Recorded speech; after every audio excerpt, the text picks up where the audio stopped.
यो भिडियो हेरिसके पश्चात तपाईले आफ्नो फर्दर स्टडीजको लागि BCA बेटर छ या BBA बेटर छ आफै डिसिजन लिन सक्नुहुन्छ।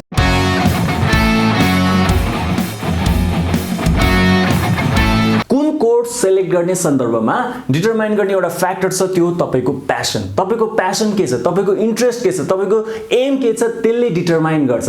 यदि तपाई 4 वर्ष पछाडी यानी कि ब्याचलर डिग्री सकिसके पछाडी तपाई आफूले आफूलाई एउटा म्यानेजरको रूपमा, एउटा बैंकरको रूपमा, एउटा एन्टरप्रेन्योरको रूपमा अथवा एउटा बिजनेसम्यानको रूपमा देख्न चाहनुहुन्छ भने तपाईको लागि BBA बेटर हुन्छ। यदि तपाई फ्युचरमा IT सेक्टरमा, इन्फर्मेसन टेक्नोलोजी सेक्टरमा आफूलाई आफ्नो करियरलाई सेट गर्न चाहनुहुन्छ या IT एन्टरप्रेन्योर बन्न चाहनुहुन्छ या यो इन्फर्मेसन टेक्नोलोजी फिल्डमा तपाई फ्रीलान्सर भएर काम गर्न चाहनुहुन्छ भने तपाईको एम त्यस्तो छ भने तपाईको लागि BCA बेस्ट अप्सन हुन सक्छ। अब कुरा गरौँ करियर स्कोपको बारेमा। पहिला सुरु कुरा गरौँ BBA को लागि। यदि तपाई BBA जोइन गर्नुहुन्छ र BBA सकाउनु भयो भने तपाईले आफ्नो करियर चाहिँ बैंकिङ सेक्टरमा सेट गर्न सक्नुहुन्छ। हाल नेपालमा 27 वटा कमर्सियल बैंकहरु छन्, विभिन्न डेभलपमेन्ट बैंक यानी कि विकास बैंकहरु छन्, माइक्रो फाइनान्स यानी कि लघु वित्त संस्थाहरु छन्, यानी कि नेपालमा जुन यो ग्रोइङ फाइनान्शियल इन्स्टिट्युसनहरु छ हो यसमा तपाईले आफ्नो करियर सेट गर्न सक्नुहुन्छ। त्यसैगरी नेपालमा अहिले विभिन्न खालका धेरै अर्गनाइजेसनहरु छन्। ती अर्गनाइजेसनहरुमा तपाई मिडल लेभल म्यानेजरको रूपमा योग्य बन्नुहुन्छ आफ्टर कम्प्लिटिङ BBA। त्यसैगरी यदि तपाई आफूले आफूलाई एन्टरप्रेन्योर बनाउन चाहनुहुन्छ, केही बिजनेस गर्न चाहनुहुन्छ भने BBA ले तपाईलाई बुस्ट गराउँछ, मोटिभेट गराउँछ। किनभने BBA मा तपाईले motivation, leadership, account, finance, marketing जस्ता सब्जेक्टहरु या इन्क्लुडिङ साइकोलोजी समेत तपाईले पढ्नुपर्ने हुन्छ, जसले चाहिँ तपाईलाई एउटा बिजनेसम्यानको रूपमा योग्य बनाउने छ। अब कुरा गरौँ BCA करियर स्कोप है। BCA कम्प्लिट गरिसके पछाडी तपाई चाहिँ कुनै एउटा IT कम्पनीमा काम गर्न योग्य बन्न सक्नुहुन्छ। तपाई आफ्नो करियर डिजाइनिङमा लान सक्नुहुन्छ, डिजिटल मार्केटिङमा लान सक्नुहुन्छ, त्यसैगरी नेटवर्किङ, प्रोग्रामिङहरुमा पनि तपाईले आफ्नो करियर सेट गर्न सक्नुहुन्छ।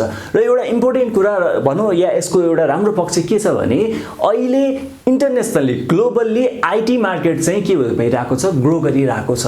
तपाई नेपालमा बसी तपाई कुनै अमेरिकन कम्पनी अथवा कुनै अस्ट्रेलियन कम्पनी या भनौं कुनै फरेन कन्ट्रीको कुनै एउटा रिनाउन्ड कम्पनीको लागि तपाई नेपालमा बसी एज अ 10 to 5 काम गर्ने एउटा स्टाफ या भनौं एउटा फ्रीलान्सरको रूपमा या भनौं एउटा रिमोट एम्प्लोयीको रूपमा तपाईले काम गर्न सक्नुहुन्छ। तसर्थ IT प्रोफेसनल भइसके पछाडी तपाईलाई जब नपाउने हो कि भन्ने त्यो डरहरु चाहिँ कम हुन्छ। किनभने ओल्डमा अहिले पनि के छ भने 1 मिलियन जति स्टिल IT को भ्याकेन्सीहरु खाली रहेको छ। किनभने त्यहाँ क्यापेबल म्यान पावरहरु छैन। अब कोर्सका बारेमा कुरा गरौँ है। दुईटै BCA र BBA दुईटै 4 वर्षे प्रोग्राम हो र यहाँ चाहिँ 8 वटा सेमेस्टर हुन्छ। यो एउटा सिमिलरिटी हुन गयो। अब कुरा गरौँ एडमिसन एलिजिबिलिटी को बारेमा है। चाहे BBA होस् अथवा BCA होस्, यहाँ एडमिसन पाउनको लागि चाहिँ विद्यार्थी भाइ बहिनीहरुले चाहिँ प्लस 2 मा हरेक सब्जेक्टमा थोरैमा पनि कम्तिमा पनि मिनिमममा पनि D+ ग्रेड चाहिँ ल्याउनै पर्छ। ट्रिबन युनिभर्सिटी यानी कि ट्यू ले चाहिँ BCA लाई चाहिँ faculty of humanities and social science अन्तर्गत राखेको छ, यानी कि यो ह्युम्यानिटिज अन्तर्गत पर्यो भने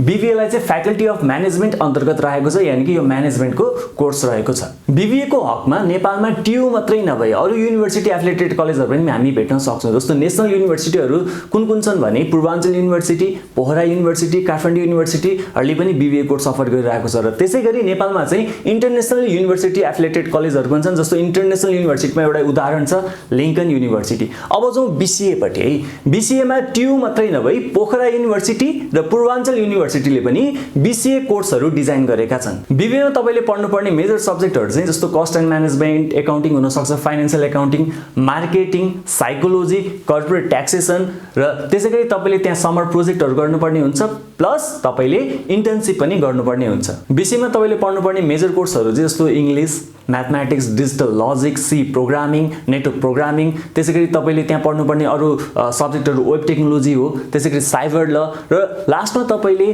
प्रोजेक्टहरु पनि गर्नुपर्ने हुन्छ। अब कुरा गरौँ कस्तो कलेज छान्ने, कुन कलेज सेलेक्ट गर्ने। चाहे तपाई BBA पढ्नुस् या BCA पढ्नुस्, यस्तो कलेज छान्नुस् जसले चाहिँ तपाईलाई सिलेबसमा मात्रै नभई, किनभने सिलेबसमा भएको कुरा त हरेक कलेजले पढाउँछन्, सिलेबसमा भएको सब्जेक्टहरु मात्रै नपढाई तपाईलाई एक्स्ट्रा क्लासेसहरु, एक्स्ट्रा स्किल्सहरु र भनौं एक्स्ट्रा ट्रेनिङहरु दिने हालको कलेज सेलेक्ट गर्नुभयो भने भोलि तपाई ग्रेजुएट गरिसके पछाडी मार्केटमा कम्पिटेन्ट भएर निस्किनु हुन्छ।